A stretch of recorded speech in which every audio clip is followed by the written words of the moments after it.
Hello, traders. FX Pip Collector here. Today is Thursday, October 30th, and this is my analysis for the US dollar yen, and we're on the daily time frame.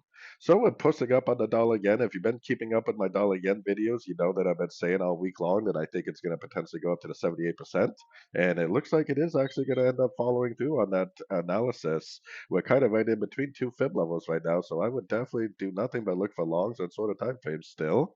Going down to the 1 hour time frame, there was actually a beautiful entry right here. Look at this one, two, three-way pullback.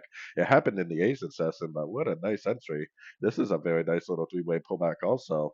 Unfortunately, I think the strategy right now is to either already be long from one of these previous pullbacks, or the strategy needs to be to wait patiently for another three-way pullback, which may or may not happen now. I mean, it could keep on pushing up and make a three-way pullback later. I'm just saying that right now, I definitely wouldn't be trying to go long unless it made a pullback, and I definitely wouldn't be trying to go short.